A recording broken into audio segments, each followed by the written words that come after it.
Hello everyone, this is Komal, your SST educator. Welcome back to your favorite channel Magnet Brains. Magnet brains आपको provide कराता है high quality education, वो भी बिल्कुल free of cost. Kindergarten से लेके class 12 तक की सीबीएसई बोर्ड के कोर्सेज के साथ साथ आपको अदर स्टेट बोर्ड के भी कोर्सेज अवेलेबल है इन हिंदी मीडियम, जैसे कि UP board, Bihar board, Delhi board के कोर्सेज प्रॉपर सिस्टमैटिक वे में।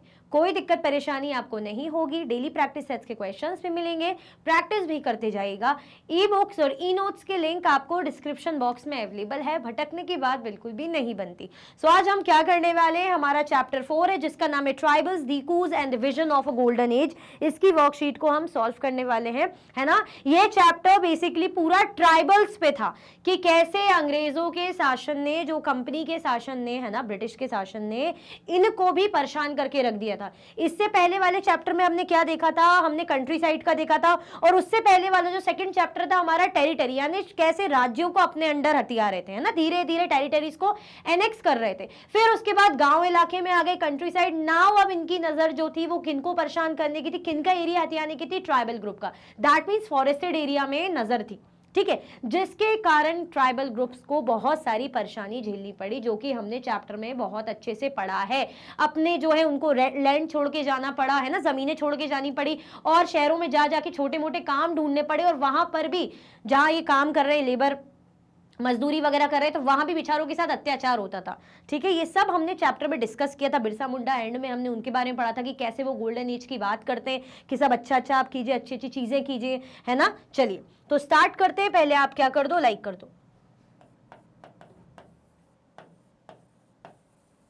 क्या करना है आपको, जल्दी जल्दी से पहले लाइक शेयर कर देना है, तो लाइक शेयर कर दीजिए, फिर स्टार्ट करते हैं। फिर हम क्या करेंगे, स्टार्ट करेंगे। Okay, so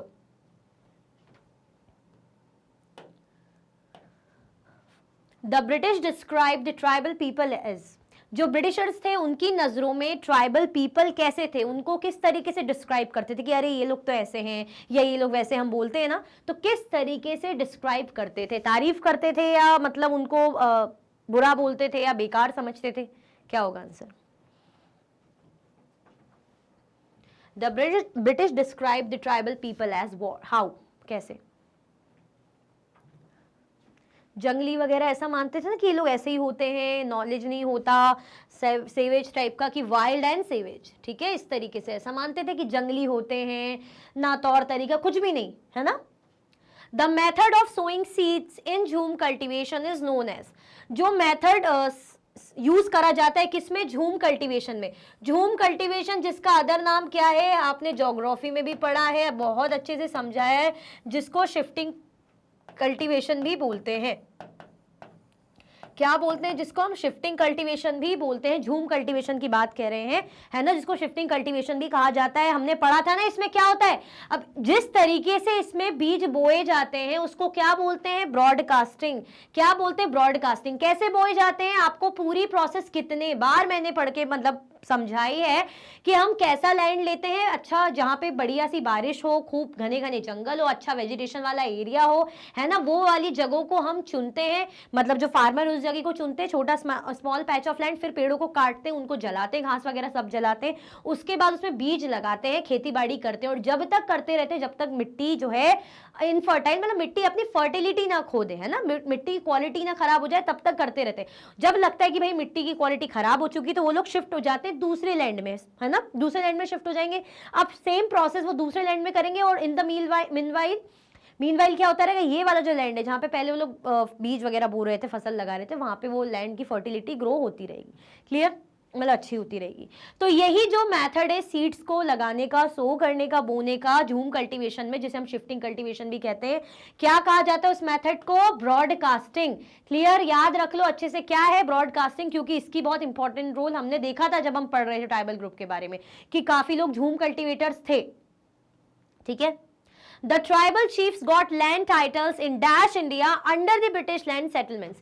अब ट्राइबल चीफ्स जो थे, जो ट्राइबल ग्रुप के सरदार थे, आदिवासी ग्रुप के सरदार थे, उनको टाइटल्स मिलने लग गया था, है ना, उनको क्या देने लग गए थे, टाइटल्स देने लग गए थे, है ना, अंडर ब्रिटिश लैंड सेटलमेंट।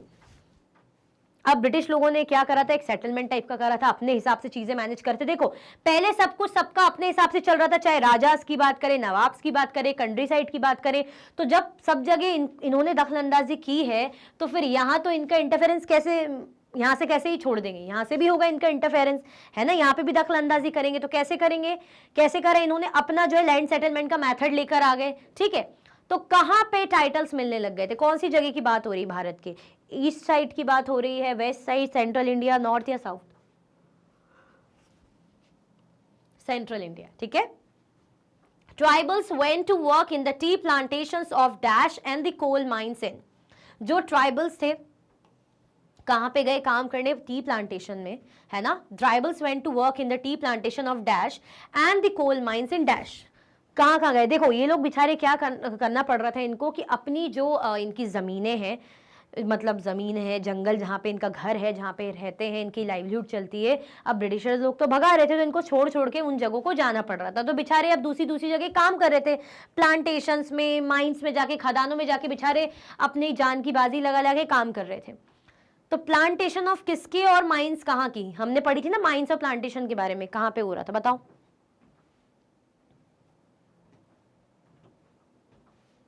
बताइए जल्दी, क्या होगा आंसर?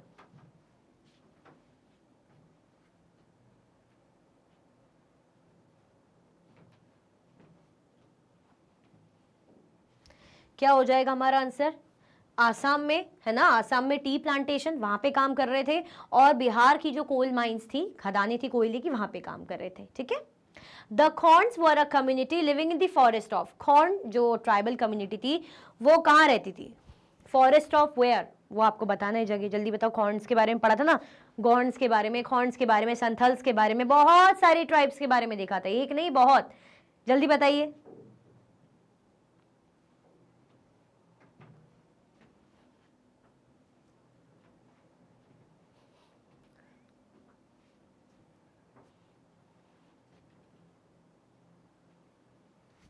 क्या हो जाएगा हमारा आंसर? उड़ीसा, ठीक है, उड़ीसा में। द गडीज ऑफ कुल्लू वर, जो गडीज थे कुल्लू के, वो क्या थे? द गडीज ऑफ कुल्लू वर क्या करते थे वो, मतलब क्या काम करते थे, ऑक्यूपेशन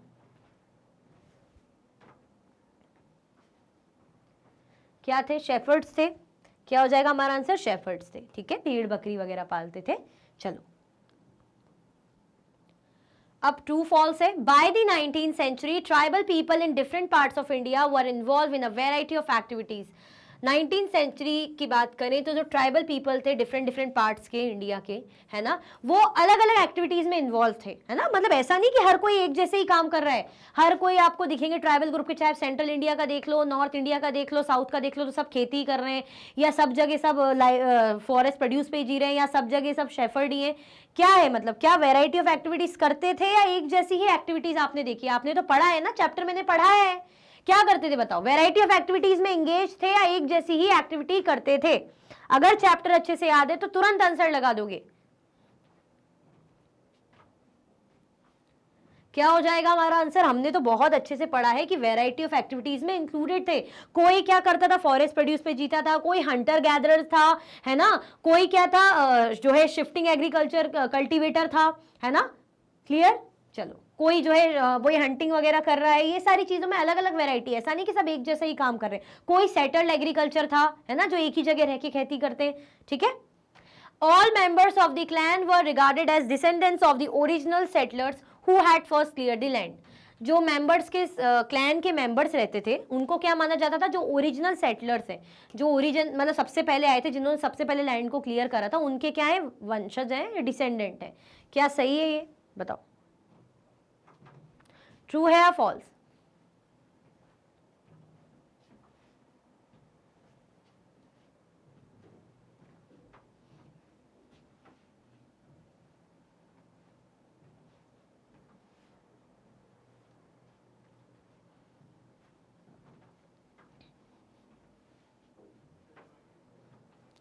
ट्रू होगा कि फॉल्स होगा?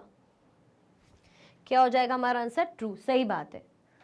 झूम cultivators plough the land and so seed. जो झूम कल्टिवेटर्स थे, जो शिफ्टिंग कल्टिवेशन अभी जो मैंने प्रोसेस भी समझाई थी, वो लोग क्या करते थे, जो है लैंड को जुताई करते थे, प्लाउ करते थे और उसके बाद बीज बोते थे। इज इट ट्रू और फॉल्स? पूरा झूम कल्टिवेशन का मैंने आपको क्या प्रोसेस होती है सब कुछ अच्छे से समझाया है। तो क्या ये सेम प्रोसेस है, सही तरीका है, ऐसे ही करते थे झूम कल्टिवेटर्स? पहले जुताई करते थे, प्लाउ करते थे, उसके बाद जो है बीज बोते थे। इज इट ट्रू और फॉल्स? तो ये क्या हो जाएगा हमारा, फॉल्स हो जाएगा। ये करते ही नहीं थे वो लोग, तो ब्रॉडकास्टिंग करते थे, है ना, पेड़ों को काटा, जलाया, उसके बाद बीज वगैरह लगाए, दैट्स इट। ये हल जो मतलब जोतने वगैरह का काम नहीं करते थे। Cocoons were bought from the Santhals and sold by the traders at 5 times the purchase price. Cocoons क्या किया जाता था, संथल ट्राइब थी, उनसे खरीदा जाता था। अब ये जो ट्रेडर थे ना, संथल ट्राइब से क्या करते थे, ककून्स खरीदते थे, उसके बाद क्या करते थे, लगभग 5 गुना ज्यादा दाम में, है ना, 5 गुना ज्यादा दाम में बेचते थे। तो ये हमने पढ़ा था, क्या यही पढ़ा था, सही है या गलत है बताइए। मतलब हमने पढ़ा था ना कि ट्रेडर लोग ने भी बहुत परेशान करके रखा था, इन लोगों से सस्ते सस्ते दामों में सामान खरीदते थे और महंगे महंगे प्राइसेस में बेचा करते थे। जल्दी बताइए, ककून्स ही था या कुछ और के बारे में पढ़ा था, बताओ जल्दी। तो ये क्या हो जाएगा हमारा, ट्रू है, सही बात है, हमने पढ़ा था, ठीक है। Birsa urge his followers to purify themselves, give up drinking liquid and stop believing in witchcraft and sorcery.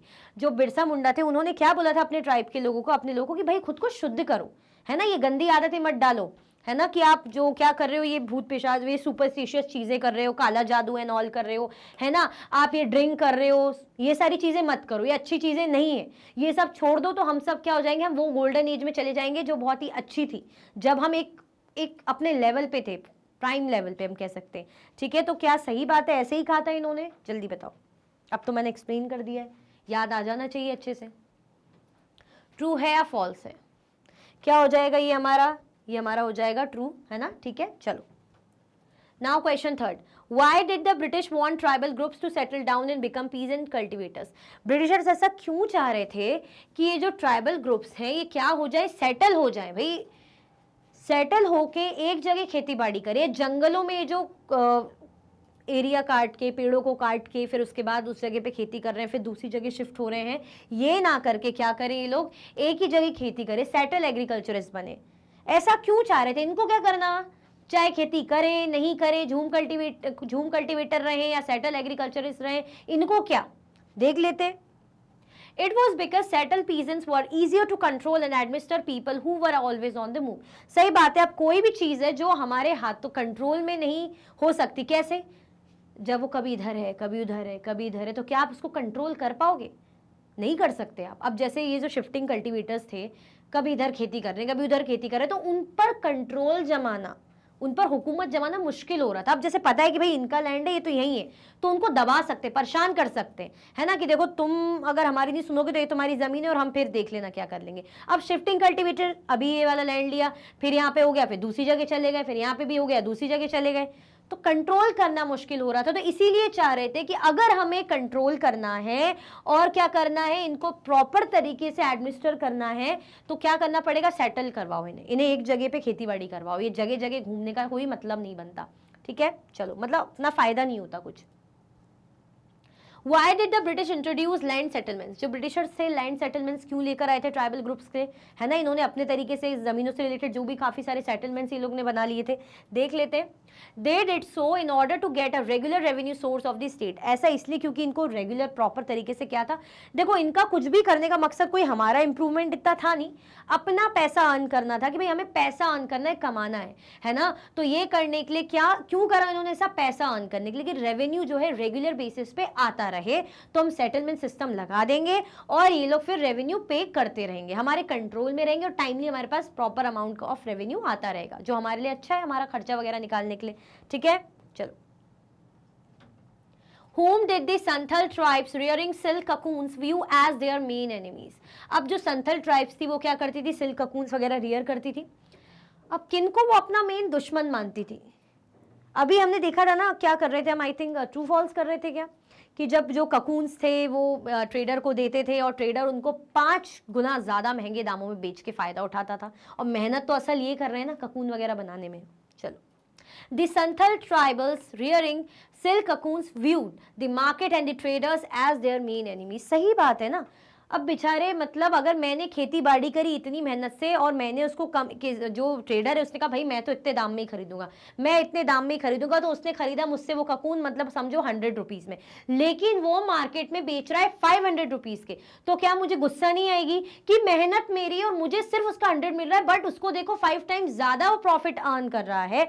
तो इसीलिए मार्केट हो या ट्रेडर हो, इनके क्या बन गए थे, एनिमी बन गए थे, इनके दुश्मन बन गए, इनको पसंद नहीं आ रहा था यार कि मेहनत हम कर रहे हैं और फायदा इनका हो रहा है। क्लियर? अब सही बात है ना, कोई भी चीज आप बनाओगे क्रेडिट या फायदा कोई दूसरा ले जाए तो गुस्सा तो आना बनता है, बहुत गुस्सा आता है। ठीक है, When did Birsa die and how? Birsa Munda ji की मौत कैसे हुई और कब हुई? He died of cholera in 1900, है ना, कॉलरा बीमारी हो गई थी इनको 1900 में। डेट भी कोई इतनी ज़्यादा टफ नहीं, सिंपल सोबर सी 1900 है, याद रख लीजिएगा, पूछा जा सकता है। और कैसे मरे थे, कॉलरा हो गया था उनको। What privileges did the tribal chiefs lose with the arrival of the British? देखो जो आदिवासी ग्रुप के जो सरदार रहते थे ना, तो अब सही बात है, सरदार है, कोई लीडर है, तो उसके पास एक लिबर्टी रहती है, उसके पास प्रिविलेजेस रहता है कि भाई सरदार है, हेड है, जो जैसा चाहे वो फैसला ले सकते हैं, जैसा चाहे उन्हें अपना रिचुअल, अपने कस्टम, अपने ट्रेडिशंस जो करवाने, फेस्टिवल्स है ना, अपने जो है ट्राइबल ग्रुप से रिलेटेड जो भी वो करवाना चाहे कर सकते हैं, क्योंकि मेरा राज है भाई, मैं चीफ हूँ। लेकिन अगर कोई आपकी जगह ले ले और वो अपने हिसाब से करे तो आपका तो अधिकार चला गया ना। तो ये चीज़ें इनके हाथों से छीन रही थी, है ना। देख लेते हैं। The tribal chief lost the authority they earlier had over their people and also were unable to fulfill their traditional functions, है ना, कि पहले जो अपने लोगों में इनका अथॉरिटी थी, एक कंट्रोल था, वो सब चला गया। साथ में वो अपने जो ट्रेडिशनल फंक्शंस है, जो भी पारंपरिक इनके त्यौहार वगैरह जो भी चीजें रहती होगी, है ना, उनको भी नहीं कर पा रहे थे, उनको भी फुलफिल नहीं कर पा रहे थे। कैसे कर पाएंगे? अब सही बात है ना, मेरा एरिया है, पहले मैं अपने हिसाब से कर रही थी, अपने लोगों के साथ कर रही थी, अब दूसरा आ गया तो क्या वो वैसे करने देगा चीज़ों को जैसे हम कर रहे थे? नहीं करने देगा, उसका इंटरफेरेंस हो जाएगा। तो मुझे भाई, मेरा एक तरीके से मुझे यही तो लगे कि यार मेरा अच्छा खासा अधिकार, मेरी अथॉरिटी यहाँ से हट गई, यहाँ से छिन गई। क्लियर? चलो, वेयर डिड खॉन्स लिव? खॉन्स कहाँ रहते थे? कौन सी जगह पे खॉन्स रहते थे? Khons lived in the forest of Orissa, Orissa के जंगलों में रहते थे। कहाँ पे? उड़ीसा, या उड़ीसा आप बोल लो, उड़ीसा के जंगलों में रहा करते थे। How will you define tribals? Tribals को आप डिफाइन कैसे करोगे? हम बोलते हैं ट्राइबल्स, आदिवासीज, है ना। Tribals are a group of people within a traditional society sharing customs and beliefs and led by a chief. देखो, ट्राइबल आदिवासी ग्रुप की हम बात कर रहे हैं, तो ये क्या है, एक अपनी इनका खुद का समाज होता है ना, इनकी सोसाइटी होती है, जहाँ पे इनकी अपनी परंपराएं होती हैं, अपनी आस्थाएं होती है ना, और इनके कौन रहते हैं? कोई ना कोई लीडर ज़रूर रहते हैं। तो ये क्या हो जाते हैं? ट्राइबल्स। ठीक है, यानी इनका अपना अलग, हमसे हटके इनकी आस्थाएं हैं, इनके जो है कस्टम से रीति रिवाज है, जिनको ये सेलिब्रेट करते हैं, जिनको ये मतलब जो है इनको फुलफिल करते हैं। ठीक है, और इनका अपना समाज है, अपनी परंपराएं, जिन पे कोई ना कोई हेड होता ही है, लेड बाय द चीफ। ठीक है, चलो। Describe the land settlement introduce by the British. Land settlement आपको डिस्क्राइब करना है जो ब्रिटिशर्स ने इंट्रोड्यूस करे थे, लेकर आए थे लैंड सेटलमेंट अलग अलग टाइप के। चलो देख लेते हैं। The British introduce land settlements to ensure a regular revenue source for the state. सबसे पहले आपको ये बताने को जरूरी है कि लैंड सेटलमेंट आया ही क्यों था, लैंड सेटलमेंट लाया ही क्यों गया था, सबसे पहले ये समझना जरूरी है। तो क्यों लेकर आया गया था, है ना, to ensure regular revenue source of the state, है ना, क्या हो, रेगुलर तरीके से क्या आता रहे, रेवेन्यू आता रहे, है ना, जो रेवेन्यू है वो रेगुलरली आता रहे, सबसे इंपॉर्टेंट बात तो ये। Clear? Under these settlements the British measured the land, defined the right of each individual to that land and fix the revenue demand for the state। अब इनने किस तरीके से इसको मैनेज करा? देखो, उन्होंने लैंड को मेजर करा, सबसे पहले उस जमीन को मापा, define the rights of each individuals, और किस किस का कौन से इंडिविजुअल का क्या क्या अधिकार है उसको डिफाइन करा, टू दैट लैंड, उस लैंड के हिसाब से उनको जो है दिया, and fix the revenue demand for the state, और क्या फिक्स करा, जो रेवेन्यू है स्टेट के लिए डिमांड की गई है ना, उसको क्या करा, उसको फिक्स करा। क्लियर? आया समझ में? तो क्या बताया जा रहा है, पहले इन्होंने कैसा करा कि जो उनको पता है हमें मैनेज करना है, तो ज़मीन प्रॉपर तरीके से पहले बांटी, जमीन प्रॉपर तरीके से बांटी और रेवेन्यू फिक्स करा कि भाई कितना कितना कैसा कैसा आपको हर टाइम हमें रेवेन्यू पे करते रहना है, फिक्स रेवेन्यू जो रहेगा, है ना, स्टेट जो मांगेगा वो आपको पे करना है ना। जैसे मैं आई, मैंने जमीनें बांट दी और बोलूंगी अब मेरे को रेवेन्यू चाहिए भाई timely. Some peasants were declared landowners, other tenants. कुछ peasants को क्या बना दिया गया कि आप इन जमीनों के ओनर है, मालिक है, यानी आप लैंड ओनर्स है। और कुछ क्या बन गए, कुछ जो बन गए जमीन मतलब रेंट वाले, जैसे जो किराए से टेनेंट्स कह सकते हैं। The tenants were to pay rent to the landowner. अब टेनेंट्स को क्या करना पड़ेगा भाई, जो है रेंट, जो किराया है, पे करना पड़ेगा किसको, लैंड ओनर को। Who in turn paid revenue to the state, जो उसके बदले क्या करेंगे, रेवेन्यू पे करेंगे स्टेट को। यानी आप ये समझ लो ऐसा रहेगा रेवेन्यू सिस्टम। अगर हम देखें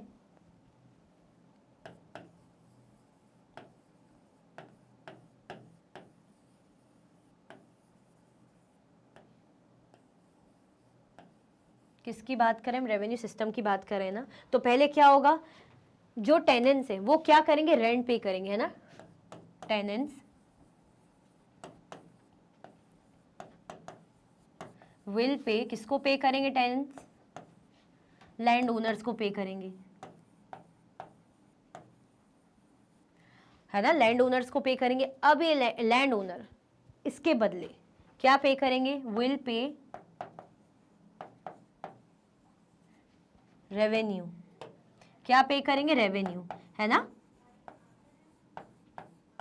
यहां पे क्या है, रेंट आ जाएगा,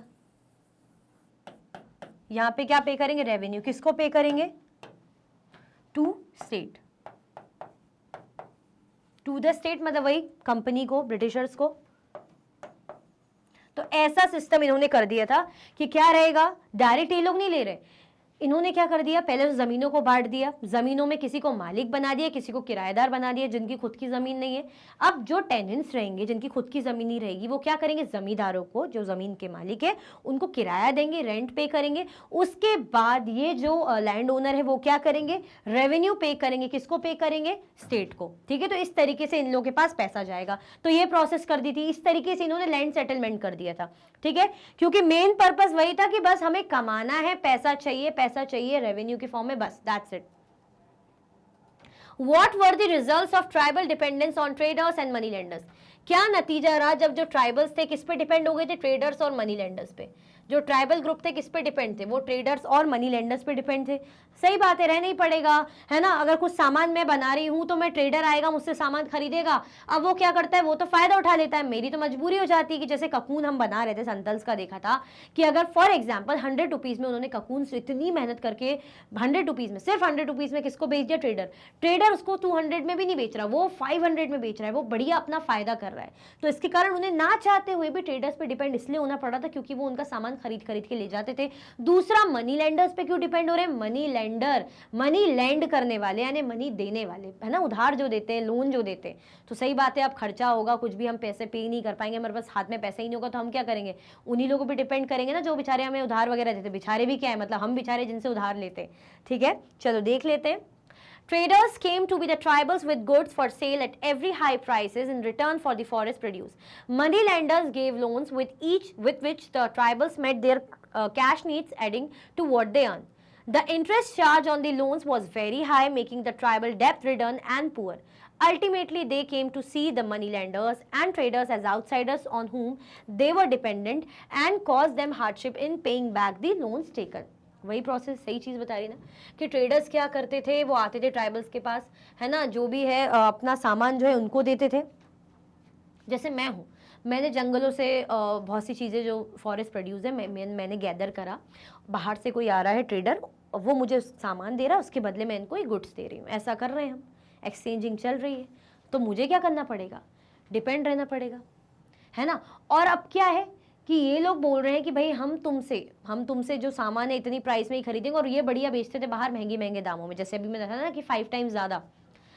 money lenders gave loans with which the tribals met their cash needs. Money lender मैंने अभी बताया जो क्या करेंगे, मनी लेंड करेंगे, दैट मीन्स पैसा उधार देंगे, है ना, जिसके कारण जो इनकी कैश नीड्स रहेंगी। अभी देखो, सामान एक्सचेंजिंग तो ठीक है, सामान की पूर्ति सामान से हो रही है, ठीक है, लेकिन कुछ चीज़ें खरीदनी है जो नहीं है, तब तो पैसा चाहिए ना बॉस, पैसे के बिना काम कैसे चलेगा।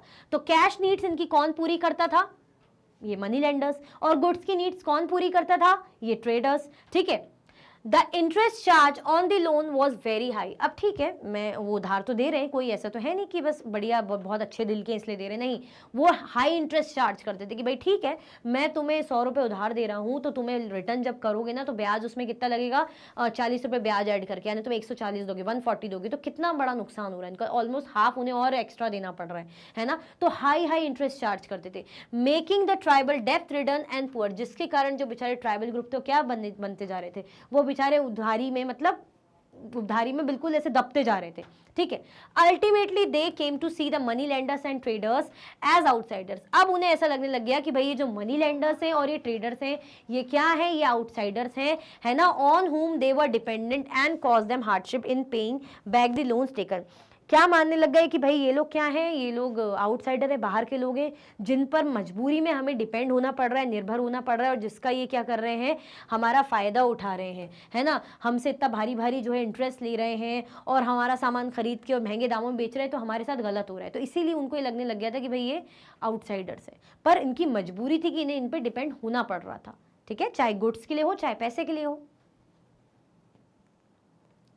Why did the British favor settled cultivators over झूम cultivators? क्या रीजन था जो ब्रिटिशर्स थे सेटल कल्टीवेटर्स को फेवर कर रहे थे, ना कि झूम कल्टीवेटर्स को, है ना। देखो झूम कल्टीवेटर्स जैसे कि हमने देखा शिफ्टिंग कल्टीवेशन, और शिफ्ट का मतलब कभी यहाँ शिफ्ट हो रहे हैं कभी वहां शिफ्ट हो रहे हैं, यानी एक जगह नहीं है, दे कीप ऑन मूविंग, वो मूव कर रहे हैं, कभी यहाँ तो कभी वहां तो कभी वहां, ऐसा चल रहा है।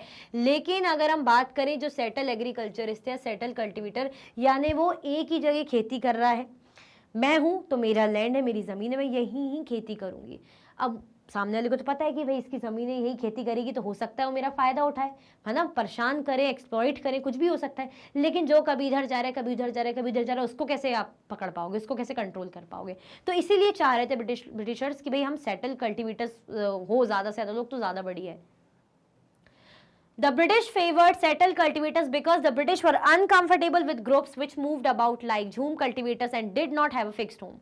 अब सही बात है, जिनका फिक्स घर नहीं है उनको कंट्रोल कैसे करेंगे, रेवेन्यू वगैरह कैसे जनरेट करेंगे, है ना, कैसे उनका फायदा उठा पाएंगे, नहीं उठा पा रहे थे।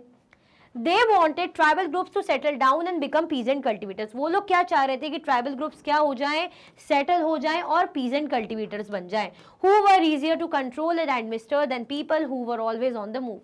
वो क्या चाह रहे थे कि लोग सेटल हो जाएं, एक जगह रहें, तो क्या है, हम आराम से इनको कंट्रोल कर पाएंगे, इन पे पकड़ बन पाएगी, एक जगह कभी इधर नाच रहे हैं कभी उधर नाच रहे हैं ना, तो हमारे हाथों में नहीं आ सकते, तो हमें कंट्रोल करना है, तो ये लोग को भी पीजेंट कल्टीवेटर बनना पड़ेगा, ठीक है। तो इसीलिए अब समझ में आया कि झूम कल्टीवेटर्स के कॉन्ट्रास्ट में ये लोग इनको क्यों प्रेफर कर रहे थे, क्यों इनको जो है फेवर कर रहे थे, ठीक है, कंट्रोल करने के लिए। The British also wanted a regular revenue source for the state. They introduced land settlements, that is, they measure the land, define the rights of each individuals to that land and fix the revenue demand for the state accordingly. और वो क्या करने लग गए, regular जो है revenue source जो था स्टेट के लिए, वो भी उन्हें चाहिए था। ऐसा नहीं कि कंट्रोल करना है, उनको प्रॉपर वे में, रेगुलर वे में उनको चाहिए थी अर्निंग, रेवेन्यू अर्न हो, ठीक है। दे इंट्रोड्यूस लैंड सेटलमेंट्स, उन्होंने क्या लेकर आ गए, लैंड सेटलमेंट लेकर आ गए। हमने अभी पढ़ा था इसका सिस्टम कैसा था कि कुछ को क्या कर दिया, कुछ को जो है मालिक बना दिया ज़मीनों का, कुछ क्या बन गया, किराएदार बन गए। अब ये जो लैंड ओनर्स थे क्या करते थे, रेंट चार्ज करते थे, और ये जो किसान थे, मतलब जो टेनेंट्स थे, वो क्या करते थे, इनको रेंट पे करते थे लैंड ओनर्स को। उसके बाद लैंड ओनर्स क्या करते थे, रेवेन्यू पे करते थे, किसको पे करते थे, रेवेन्यू स्टेट को, यानी कंपनी को, मतलब ब्रिटिशर्स को। क्लियर हुआ। तो क्या बता रहे हैं, that is they measure the land, उन्होंने क्या करा, जमीन को मेजर करा, है ना, जो राइट्स है हर एक इंडिविजुअल का, मतलब अपने प्रॉपर उनको लैंड दे दिया, फिक्स कर दिया कि भाई इतना रेवेन्यू आपको हमें पे करना है ना। तो ये रेवेन्यू अर्न हो प्रॉपर टाइम से, जो है फिक्स रेवेन्यू आता रहे और कंट्रोलिंग में रहे, इसीलिए चाह रहे थे कि झूम कल्टीवेटर्स भी पीजेंट कल्टीवेटर्स बन जाए। आगे बढ़े, चलो question 13, How was the silk industry more profitable for the silk traders than the tribal growing silk cocoons?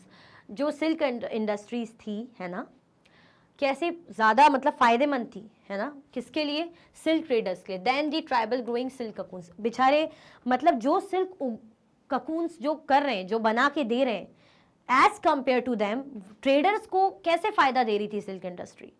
जो बनाने वाला है उसको क्यों फायदा नहीं दे रही है, जो लेकर दे रहा है मिडिल मैन, उसको क्यों इतना फायदा हो रहा है। तो हमें तो पता ही है, क्योंकि वो ज़्यादा दामों में बेच रहा है ना।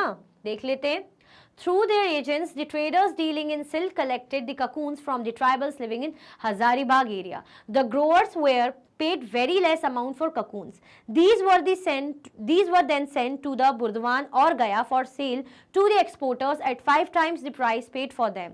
The middlemen, so called because they arranged deals between the exporters and silk growers, made huge profit. ये लोग क्या करते थे ना, मिडिलमैन यानी ट्रेडर, वो क्या करता था, सस्ते दामों में यहाँ से खरीदा, महंगे दामों में वहाँ बेच दिया, अच्छा खासा भारी मात्रा में लोगों को प्रॉफिट अर्न हो रहा था, प्रॉफिट ये लोग गेन कर रहे थे। अब ये लोग क्या कर रहे थे, थ्रू देयर एजेंट, अपने एजेंट के थ्रू, जो ट्रेडर्स थे, किससे डील कर रहे थे, जो ट्राइबल्स थे उनसे डील करते थे, है ना, जो हजारीबाग एरिया में रहते थे। अभी जो ग्रोअर्स थे उनको बहुत ही कम अमाउंट मिलती थी, बेचारे जो ग्रो कर रहे हैं, जितना वो ककून्स वो दे रहे हैं उसके बदले उनको अमाउंट इतनी मिलती ही नहीं थी। These were then sent to Burdwan और गया for sale to exporters. अब क्या होता था, मैं ट्रेडर हूँ, मैंने ट्राइबल ग्रुप से खरीदा कि भाई इतने में मैं आपसे ये सब ले रही हूँ, मैं तो इतना ही पे करूँगी, उनकी मजबूरी, उन्होंने दे दिया, ठीक है। अब मैं क्या करूँगी, मैं भेजूंगी एक्सपोर्टर्स के पास, है ना, एक्सपोर्टर्स के पास, और दाम कितने लगाऊंगी, मैंने आपसे 100 रुपये में ककून्स खरीदे, मैंने वहाँ बेच दिए 500 में या और भी ज़्यादा दामों में, मैंने अपना 5 टाइम्स ज़्यादा फायदा कर लिया। The middlemen, so called because they arranged deals between the exporters and silk growers, made huge profits. Middlemen क्यों कह रहे हैं, ट्रेडर को मिडिलमैन क्यों कहेंगे, क्योंकि जो ककून, जो सिल्क ग्रोअर्स हैं वो लोग क्या करेंगे, ट्रेडर से डील करेंगे, ट्रेडर फिर क्या करेगा, एक्सपोर्टर को बेचेगा, तो बीच का हुआ ना, तो क्या हो गया, मिडिलमैन। तो इसी कारण से मिडिलमैन क्या करता था, अच्छा खासा प्रॉफिट अर्न करता था। क्लियर हुआ, तो इसीलिए ये जो सिल्क इंडस्ट्री है इस ट्रेडर के लिए ज्यादा फायदेमंद थी as compare to the silk growers. Clear, चलो। What was the impact of the achievements of Birsa Munda after his death?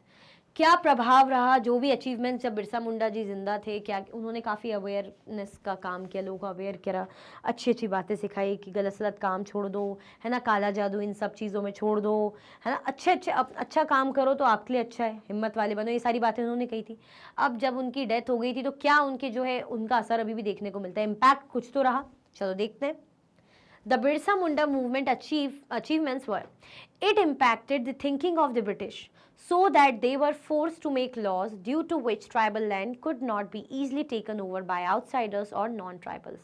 It proved that the tribals could effectively protest against any repression or exploitation indulged in by anybody, particularly the Britishers. The methods adopted by the tribals were unique to them. क्या बोला जा रहा है, इसका असर क्या रहा है, इम्पैक्ट क्या रहा है, the thinking of the British so that they were forced to make laws due to which tribal and could not be easily taken over by outsider or non-tribals. मतलब ये था कि इतना इनसे समझ में आ गया था कि जो सरकार थी, जो ब्रिटिश गवर्नमेंट थी, वो समझ गई थी कि भैया इनकी ज़मीनें हासिल करना और इनको परेशान करना इतना भी आसान नहीं है ना, ये लोग अपने पे आ जाए तो ये हमें तंग कर सकते हैं। तो जो भी इनके लिए इनको परेशान किया गया था ऐसा, तो वो सब हटवाया गया, जो भी कानून बने गए थे उनको चेंज करवाया गया। जैसे कर दिया था ना कि आप लोग फॉरेस्ट में एंट्री नहीं ले सकते हो, ये रिजर्व फॉरेस्ट है ना, इन्होंने क्या करा था, टिम्बर वगैरह के जो पेड़ वेड़ वाला जो फॉरेस्ट था उनको रिजर्व कर लिया था। क्यों, अपने फायदे के लिए, उन टिम्बर से रेलवे वगैरह, ट्रैक, ये सब बनवाने का काम।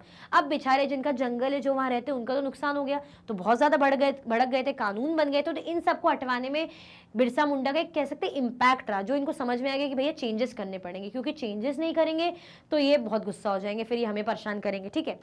It prove that the tribals could effectively protest against any repression और exploitation indulge in by anybody. इससे ये भी समझ में आ गया, जो बिरसा मुंडा जी ने किया था, लोगों ने मिलकर किया था, कि भाई इनके साथ जिस भी प्रकार का अत्याचार होता है, जैसे भी हम इनको दबाते हैं, परेशान करते हैं, तो इसके अगेंस्ट ये चुप नहीं रहते, ये लोग बोल सकते हैं, तो वो रिस्क लेना ही नहीं, बिल्कुल रिस्क नहीं लेना, ठीक है।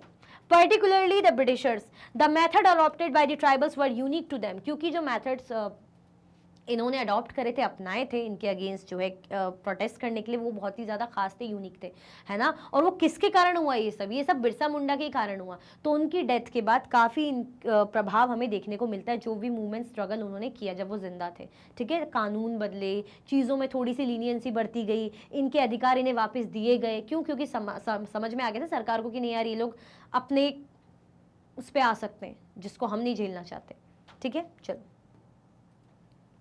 how was the cultivation traditionally practiced by the tribals group carried out?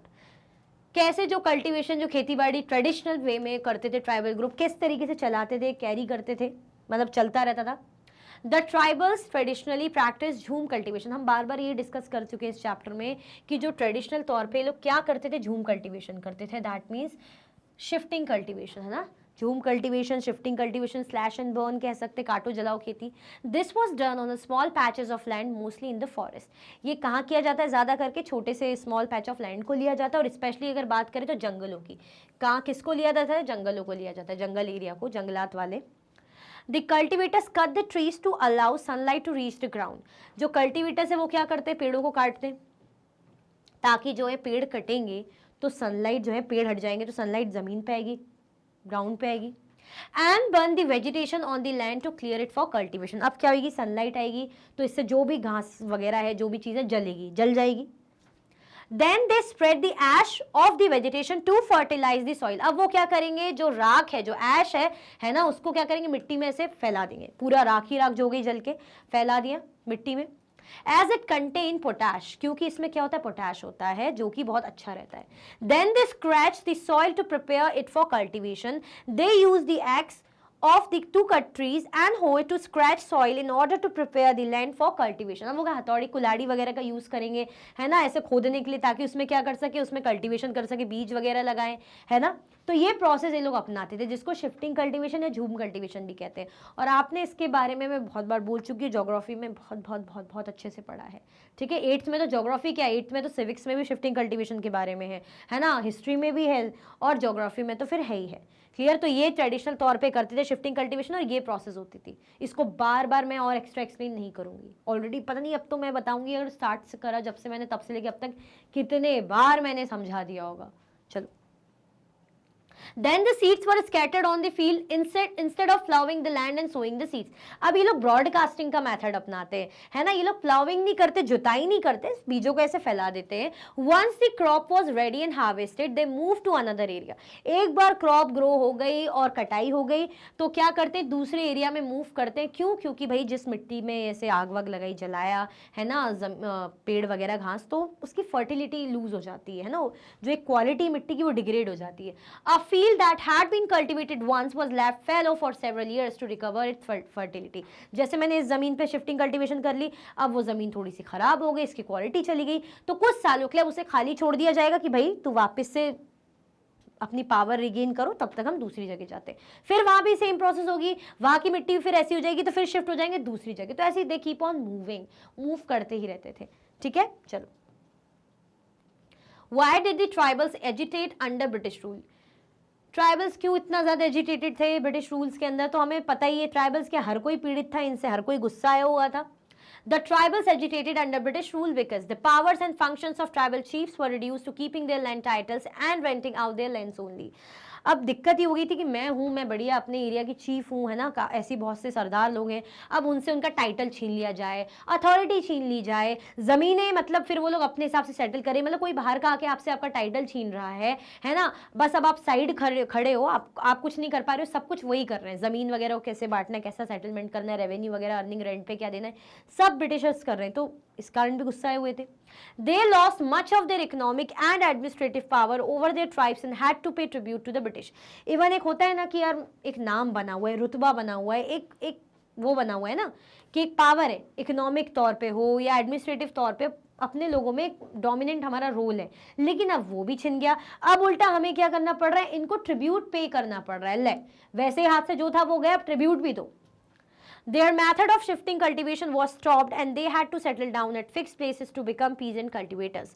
Besides, they had to give fixed revenue to the state। अब ये भी दिक्कत हो गई कि पहले शिफ्टिंग कल्टीवेटर्स थे तो कभी यहाँ खेती कर ली, कभी वहाँ खेती कर ली, मूव करते ही रहते थे, लेकिन अब ब्रिटिश सरकार जिद कर रही थी कि नहीं नहीं, आप लोग सेटल कल्टीवेटर्स बनो। अब यहाँ से सेटल पीजेंट बन रहे, सेटल कल्टीवेटर्स बन रहे, दैट मीन्स उनको एक ही जगह पे रहना पड़ेगा, एक जगह पे रहना पड़ेगा तो अंग्रेजों को उनको रेवेन्यू देना पड़ेगा, जिसके कारण इन्हें परेशानी हो रही थी। पहले तो इधर उधर जाते रहते थे तो कंट्रोल में नहीं थे, कंट्रोल के बाहर थे, अब क्या हो गया, कंट्रोल में आ गए।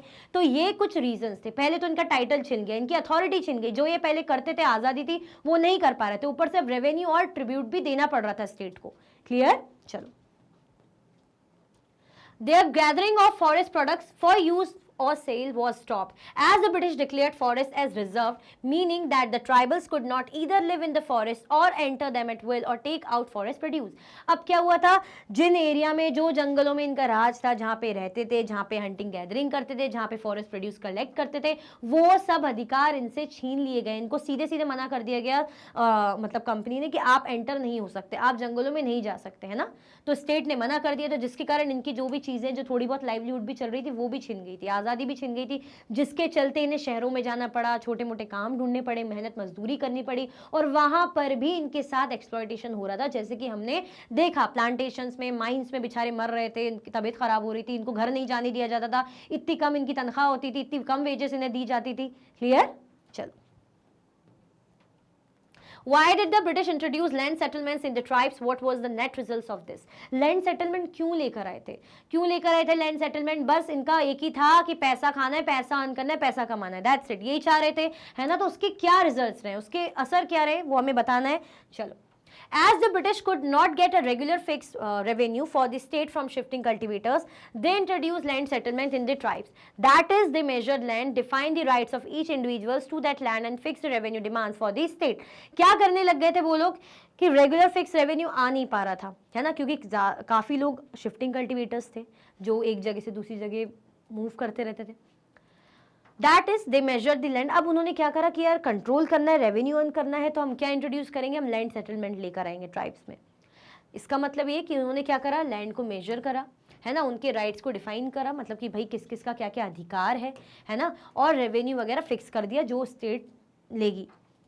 Tribal chiefs were declared land owners. Tribal chiefs को क्या बना दिया गया कि भाई आप क्या रहोगे, जमीनों के मालिक. To enable them to collect revenue for the state from the others who were declared tenants. अब क्या हो गया, देखो, जमीनों के मालिक बन गए लोग, जमीनों के इनको मालिक बना दिया. मालिक बनने के बाद कुछ लोग लैंड ओनर्स थे और कुछ लोग क्या थे, अंडर काम कर रहे थे, उनको किराया देना पड़ रहा था. ऐसा इन्होंने सिस्टम कर दिया था कि कुछ मालिक है तो कुछ किराएदार बन गए. Such peasant cultivators were also easier to control and administer than people who are always on the move. और इस टाइप के लोगों को कंट्रोल करना आसान था एज कम्पेयर टू दोज जो मूव करते रहते थे, कभी इधर कभी उधर. However, this was not successful because the soil in the tribals area was dry and water limited in its availability, resulting in their not giving adequate yields. Thus, the revenue to the state also suffered. लेकिन फिर भी idea इनका successful खास हो नहीं पाया. ये लोग क्या चाह रहे थे कि सब सेटल कल्टिवेटर्स बने. ठीक है, आप सेटल कल्टिवेटर बन रहे हो तो जमीन भी तो उपजाऊ होनी चाहिए, मिट्टी भी तो अच्छी होनी चाहिए, और सबसे इंपॉर्टेंट, खेती बाड़ी के लिए, सिंचाई के लिए, इरिगेशन के लिए पानी की जरूरत पड़ती है. पानी की उतनी अवेलेबिलिटी थी ही नहीं. ठीक है, तो ये क्या था, सक्सेसफुल नहीं हो पाया क्योंकि जो मिट्टी थी ट्राइबल एरियाज में वो ड्राई थी, है ना, सूखी मिट्टी थी, और वाटर भी इतना था नहीं. अब वहां पे आप चाह रहे हो कि ऐसी कल्टीवेशन करें हम, एक जगह रह के तो हो ही नहीं पाएगा ना, मिट्टी अच्छी नहीं है, पानी भी नहीं है. Resulting in their not giving adequate yields. अब जब मिट्टी अच्छी नहीं, पानी की कमी, तो क्या फसल अच्छे से उग पाएगी, नहीं उग पाएगी. आप पेड़ों को 2-4 दिन पानी नहीं दोगे, कैसे मुरझा जाता है, फूल नहीं लग पाते, है ना, और नहीं दोगे तो कुछ टाइम बाद सूख ही जाता है. तो यहाँ भी यही हाल हो रहा था कि इतना लिमिटेड पानी था, पानी इतना था नहीं, ड्राई भी थी मिट्टी, तो यील्ड यानी जो क्रॉप से अच्छी हो ही नहीं पा रही थी. Thus the revenue to the state also suffered. जिसके कारण जो रेवेन्यू था स्टेट का वो भी बहुत ज्यादा सफर कर रहा था, है ना. क्लियर हो गया. चलो, question 18. What problems did the British face when they enacted the forest laws? How did they overcome these problems? क्या प्रॉब्लम्स जो थी, दिक्कतें थी, ब्रिटिशर्स ने फेस करी, है ना, जब उन्होंने फॉरेस्ट लॉज वगैरह इनेक्ट करे. And how did they overcome this problem, और इन प्रॉब्लम्स से कैसे उन्होंने जो है निजात पाई, कैसे उन्होंने रिजॉल्व करी इस प्रॉब्लम को, बेसिकली हमें बताना है. देखो, प्रॉब्लम्स तो फेस करी थी, ऐसा नहीं है. When the British enacted the forest laws, they faced these two problems. दो प्रॉब्लम्स उन्होंने फेस करी. क्या क्या? They faced a revolt from the झूम cultivators as they had lost their livelihood. सही बात है. अब हमें हमारे एरिया को कोई अचानक से छीन लेगा, उसको कंट्रोल कर लेगा कि तुम नहीं आ सकते, तुम नहीं वहां यूज कर सकते चीजों को, तो क्या हम प्रोटेस्ट नहीं करेंगे, क्या उसके अगेंस्ट विद्रोह नहीं करेंगे, चुपचाप बैठे रहेंगे? तो क्या हुआ, सबसे पहले तो रिवॉल्ट सहना पड़ा, है ना, क्योंकि बेचारों की लाइवलीहुड छिन गई थी. In addition, the tribals were not allowed to venture inside the forest to extract forest produce for sale. अब ये तो छीना ही छीना, जगह तो छीन ली, लेकिन बेचारे अपनी लाइवलीहुड के लिए क्या करते थे, जंगलों में जाते थे, जंगलों से जो भी फॉरेस्ट प्रोड्यूस लेकर आते थे और उनको बेचते थे ट्रेडर्स को। अब उनकी एंट्री भी बैन कर दी कि नहीं, आप एंटर नहीं हो सकते, अंदर नहीं जा सकते, अंदर नहीं जाओगे तो फॉरेस्ट प्रोड्यूस कहां से लाओगे, फॉरेस्ट प्रोड्यूस नहीं लाओगे तो सेल कहां से करोगे, सेल नहीं करोगे पैसा नहीं आएगा, पैसा नहीं आएगा तो लाइवलीहुड कैसे चलेगी, कैसे जियोगे। तो बेचारे ये भी दिक्कत झेल रहे थे। ठीक है, तो एक प्रॉब्लम हमने क्या देखी कि इनकी जमीनें छीन ली, इनको भाई बैन कर दिया कि वहां से हटो। दूसरा क्या था कि जंगलों में जाने से भी मना कर दिया, फॉरेस्ट प्रोड्यूस लेने से भी मना कर दिया। The British forest department required labour to cut trees for making railway sleepers and labour to transport logs for use in ship building and other needs. अब जो ब्रिटिश डिपार्टमेंट था, तुम सामान तो ले लोगे, तुम फॉरेस्ट तो कंट्रोल कर लोगे, लेकिन काम करने वाले मजदूर तो चाहिए। अब इन्हें जरूरत पड़ रही थी मजदूरों की, है ना, कि जो पेड़ काटे, स्लीपर्स बनाए, है ना, ट्रांसपोर्ट करे, सामान इधर से उधर ले जाना, और जो भी चीजें बन रही है तो मजदूर तो खूब चाहिए पड़ेंगे। तो एक दिक्कत ये भी आ रही थी मजदूरों की भी, यहाँ से प्रॉब्लम झेल ही रहे थे, रिवॉल्ट वगैरह, लोगों का गुस्सा, और यहाँ पे जरूरत भी पड़ ही रही थी इन लोगों की। ठीक है, The British overcame both problems together by establishing forest villages of tribals, where the Jhum cultivators were allowed to cultivate small patches of land in forests on the condition that those who lived in the villages would have to provide labor to the forest department and look after the forest. अब उनको ये भी समझ में आ रहा था कि ये लोग चिढ़ रहे हैं, दूसरी तरफ ये भी समझ में आ रहा था कि इन्हीं की हमें ज़रूरत है। अब ये चिढ़ रहे हैं, इनको खुश भी करना है, मनाना भी है, और दूसरी बात इनकी ज़रूरत भी चाहिए। तो उन्होंने बीच का रास्ता निकाला। इन्होंने क्या करा, जो ट्राइबल ग्रुप्स थे, जो झूम कल्टीवेटर्स थे, उनको कहा कि भाई ठीक है, हम आपको ज़बरदस्ती कर रहे थे, हम आपको रोक रहे थे ना कल्टीवेशन करने से, है ना, तो अब आप करो, खेती बाड़ी करो, लिमिटेड एरिया में जो रहेगी, स्मॉल पैच ऑफ लैंड में आप जो है झूम कल्टीवेशन करो, कोई दिक्कत नहीं है। हाँ, लेकिन उसके बिहाफ में कंडीशन है, एक शर्त है, वो क्या है, on the condition that those who lived in the villages would have to provide labor to the forest department and look after the forest. अब जो गांव में रहते हैं उन्हें क्या करना पड़ेगा भाई, मजदूर प्रोवाइड करने पड़ेंगे हमें, इसी के बदले हम आपको जो है खेती करने देंगे, जंगलों में जाके खेती करिए, लेकिन इसके बिहाफ में गांव से आप मजदूर प्रोवाइड कीजिए, लेबर हमें चाहिए, है ना, और वो क्या करेगा, हमारी मदद करेगा, मतलब फॉरेस्ट डिपार्टमेंट में काम करेगा, और दूसरा फॉरेस्ट का भी ध्यान रखेगा। तो ऐसा हमें चाहिए, अगर आप ऐसा करते हो तो आप भी झूम कल्टीवेशन करो, हमें कोई दिक्कत नहीं, मतलब बीच का रास्ता, है ना, कि भाई ना तेरी ना मेरी ना तुम्हारी ना आपकी, एक नेगोशिएशन कर लिया कि दोनों खुश रहें। ठीक है, चलो। How were the traders and money lenders the major cause of the tribals misery? कैसे जो ट्रेडर्स थे या मनी लैंडर्स थे बहुत बड़ा, मतलब मेजर कॉज थे ट्राइबल्स की जो बुरी हालत थे उसके लिए, क्या इनका रोल था, देख लेते हैं। The traders and money lenders were the major cause of the tribals' misery, as the tribals needed to buy some goods for their daily necessities which were not produced by them. अब क्या था कि मैं कुछ उगा रही हूँ, तो मुझे ऐसा डिपेंड रहना पड़ेगा कि अरे यार मुझे तो यहाँ जाके इसको बेचना है, ये व्यापारी है, ट्रेडर है, इसको बेचूंगी, फिर ये कुछ पैसे आएंगे तब तो जाके मेरा घर चलेगा, ऐसे ही सोचूंगी, तो मुझे ना चाहते हुए भी उस पर डिपेंड होना पड़ेगा। अब उनको क्या करना पड़ता था ट्राइबल्स को, तो tribals needed to buy some goods for their daily necessities which were not produce by them. अब उनको डेली नेसेसिटीज़ की ऐसी चीज़ें ज़रूरत पड़ती थी जो प्रोड्यूस नहीं कर सकते, अब ना जंगलों में मिल पा रही है, तो हमें तो चाहिए भाई आटा चावल, हम कहाँ से प्रोड्यूस करें, कहाँ से हम जंगलों में लगा रहे हैं, तो हमें तो दूसरों से चाहिए पड़ेगा, यानी अब इसके बदले या तो पैसा लो या तो एक्सचेंज करो, ऐसा कुछ। The traders exploited them by selling them these goods at very high prices in exchange for forest produce of और other goods produce by tribals. अब इसके बदले लोग चालाकी क्या करने लग गए कि जैसे मैं हूँ, मैं बोलूँगी ठीक है ओके, तुम्हें ज़रूरत है हमारे सामानों की तो हम तुमको आटा देंगे, लेकिन भाई इतने दाम में देना पड़ेगा, मतलब मैं उनका फ़ायदा उठा रही हूँ कि तुम्हें तो ज़रूरत है तो तुम इसका इतना पैसा दो, इतना पैसा दो मतलब देना ही पड़ेगा, तो मैंने हाई प्राइस चार्ज कर दिए। अब दूसरा जो ट्राइबल है वो उसकी मजबूरी है कि उसको भाई खाना खाना है, पेट भरना है, घर पालना है, तो उसको मानना पड़ेगा, है ना, तो बेचारे इस तरीके से और परेशान थे। These goods were bought at very low prices by the traders for sale in other places at very high rates. अब ये लोग क्या करने लगे कि अपनी चीज तो महंगी बेच रहे हैं, लेकिन इनसे जो सामान खरीदते थे वो कम दामों में खरीदते थे और दूसरी जगह हाई प्राइसेस में बेचते थे, है ना, यहाँ से भी अपना फायदा कर रहे, वहां से भी अपना फायदा ये लोग कर रहे थे। ठीक है, in case the tribal did not have goods worth enough to exchange with traders, they borrowed cash from money lenders at very high interest rates, adding to the debt burden of the tribals. अब यहाँ पर तो फंसे कि जैसे मैं हूँ, मैं बोल रही भाई मैं तो इतना महंगा आटा बेचूंगी, इतने का बेचूंगी, इतने अमाउंट का तुम सामान मुझे एक्सचेंज करो।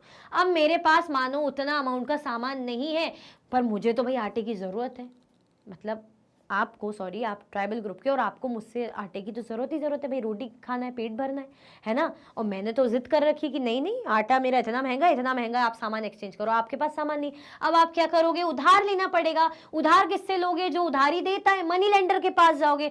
अब वो आपको उधार देगा, तो यहाँ से फंसे वहाँ से फंसे, वो उधार दे देगा, ओके ठीक है, लेकिन वो इंटरेस्ट भी हाई चार्ज करेगा कि वापस करना भाई मेरा पैसा, लेकिन इतने ब्याज के साथ, इतने इंटरेस्ट के साथ, कि 100 रुपीज़ मैं आपको उधार दे रहा हूं, जब आप मुझे रिटर्न करोगे तो 40 रुपीज़ और ऐड करके रिटर्न करना है, यानी 140 आप रिटर्न करोगे, तो 40 भी बहुत होता है, ऑलमोस्ट हाफ हो जाएगा 100 का, ठीक है। जिसके कारण बेचारे जो है उधारी में दबते चले गए, ऐसे हाल हो गए। Both the traders and money lenders exploited the tribal people, और दोनों ही ट्रेडर हो चाहे मनी लेंडर्स हो, उन्होंने क्या करा, ट्राइबल पीपल को बहुत ज्यादा एक्सप्लॉइट करा, प्रताड़ित किया, परेशान किया। Thus the tribal people believe that the money lenders and traders as evil outsiders and the cause of their misery. इसीलिए जो ट्राइबल पीपल थे, वो लोग ये बिलीव करने लगे थे कि भाई हमारे जो बुरे हालात हैं, है ना, ये जो हमारे बद से बदतर हालात हैं, उसके बदले की मतलब उसके जिम्मेदार कौन है, उसके जिम्मेदार ये मनी लेंडर्स और ट्रेडर्स हैं, है ना, जिनको मानते थे एविल आउटसाइडर्स, शैतान, बुरे लोग। क्लियर हो गया, कोई कंफ्यूजन दिक्कत तो नहीं है कि कैसे ट्रेडर पे डिपेंड कर रहे हैं भाई सामान एक्सचेंज करने के लिए, जो चीज वो प्रोड्यूस नहीं कर पा रहे ट्राइबल ग्रुप, तो एक्सचेंज करेंगे। अब एक्सचेंज करने के बिहाफ में वो बोल रहे हैं कि महंगा बेच रहे हैं भाई हम, इतना दाम है, तुम इतने दाम का सामान एक्सचेंज करो, मेरे पास है ही नहीं, मैं उधार लूंगी। अब उधार तो मैं ले लूंगी मनी लेंडर से, लोन तो ले लूंगी, लेकिन मुझे उसको भी वापस करना है, मैं यहाँ से भी फंस गई, और वो बोलेगा हाई इंटरेस्ट रेट पे करो, तो दोनों ही तरफ से फंस चुके थे बेचारे ट्राइबल ग्रुप। इसीलिए उन्हें लगने लग गया था कि ये लोग बहुत ही बुरे लोग हैं जो हमारा फायदा उठा रहे हैं, ठीक है। चलो नाउ केस बेस्ड क्वेश्चन, ये आपका रहेगा क्वेश्चन नंबर 20 है, ठीक है। कौन से नंबर का क्वेश्चन है, क्वेश्चन 20 कर लेना इसको, कोई बात नहीं। In many reasons tribal groups lived bye hunting animals and gathering forest produce. बहुत से एरियाज में, क्षेत्रों में जो ट्राइबल ग्रुप्स थे किस पे जीते थे, हंटिंग करते थे और गैदरिंग करते थे फॉरेस्ट प्रोड्यूस की, जानवर हंट करना, शिकार करना, और जो भी जंगल से उसको इकट्ठा करना। They saw forest as essential for survival. Obviously जब हंटिंग गैदरिंग कर रहे हैं, फॉरेस्ट प्रोड्यूस ले रहे हैं, तो ऑब्वियसली उनके लिए जंगल क्या है, बहुत ही इंपॉर्टेंट है सर्वाइवल के लिए, जीने के लिए बहुत ही बड़ा आधार है। The Khons were such a community living in the forest of Orissa. और Khons क्या थी, ऐसे ही कम्युनिटी थी जो उड़ीसा के जंगलों में रहती थी। They regularly went out on collective hunts and then divided the meat amongst themselves. अब क्या करने लग गए, रेगुलरली वो हंट करते थे, शिकार करते थे, और जो भी मांस वगैरह होता था जानवरों का, वो इकट्ठा एक दूसरे से बांटते थे, शेयर करते थे, जानवरों को मतलब पकड़ते थे। They ate fruits and roots collected from the forest and cooked food with the oil they extracted from the seeds of the sal and mahua. महुआ और साल से जो भी तेल निकलता था, उसी तेल में जैसे जो खाना बना रहे हैं, है ना, फ्रूट्स गैदर कर रहे हैं, जो है रूट्स इकट्ठा कर रहे हैं खाने के लिए। They use many forest shrubs and herbs for medicinal purposes and sold forest produce in the local markets. उन्होंने जो भी फॉरेस्ट से श्रब्स मिल रहे हैं, हर्ब्स मिल रहे हैं, यानी मेडिसिनल जो है दवाइयाँ इस टाइप की, जो जड़ी बूटी, तो उनको क्या करते थे, बेचते थे, है ना, लोकल मार्केट में जा जाके बेचते थे, क्योंकि जड़ी बूटियाँ हैं भाई, इलाज करती हैं। The local weavers and leather workers turn to the Khons when they need supply of kusum and palash flowers to color their clothes in leather. जो लोकल वीवर्स थे या लेदर वर्कर्स थे, वो क्या करते थे, इन खॉन ट्राइब के पास जाते थे, क्योंकि ये खॉन ट्राइब जंगलों से लेकर आती थी कुसुम और पलाश के फूलों को, है ना, ये लेकर आती थी, उसके बदले वो लोग जाते थे इनके पास कि भैया हमें सामान चाहिए, हमें दे दो। क्यों, क्योंकि इनको कपड़ों में कलर करना है और लेदर वगैरह के लिए, ठीक है। तो ऐसे काम चलता था एक्सचेंजिंग, कि लोकल मार्केट में जाके सामान बेच रहे हैं, जो वीवर्स ट्रेडर्स हैं इन पर डिपेंड कर रहे हैं, सामान एक्सचेंज कर रहे हैं, ठीक है। Write few lines on Khond tribe. Khond tribe के बारे में आपको कुछ लिखना है, तो हमने क्या देखा था खॉन ट्राइब के बारे में, Khonds were such a community living in the forest of Odisha. They regularly went out on collective hunts and then divided the meat amongst themself. यही करते थे, है ना, हंट के लिए जाते थे, जो भी हंटिंग करते थे, जानवर का शिकार करते थे, आपस में मीट मांस वगैरह बांटते थे, फ्रूट्स खाते थे, रूट्स खाते थे, है ना, फॉरेस्ट वगैरह से, और जो क्या करते थे, ऑयल एक्सट्रैक्ट करते थे, किसकी, साल और महुआ के बीच से।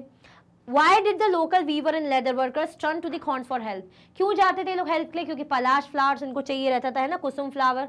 The local weaver and leather workers turn to the Khons when they need supplies of kusum and palash flowers to color their clothes and leather. Clear?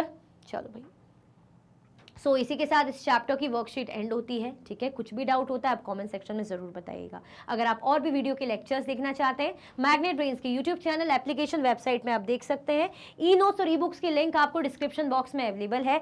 ये सारे के सारे हाई क्वालिटी के कोर्सेज है, 100% फ्री आपको अवेलेबल रहते हैं। आप हमें सारे के सारे प्लेटफॉर्म पर भी फॉलो कर सकते हैं। तो लाइक शेयर सब्सक्राइब करना बिल्कुल भी ना भूलें। अपना ख्याल रखें। Thank you so much for watching.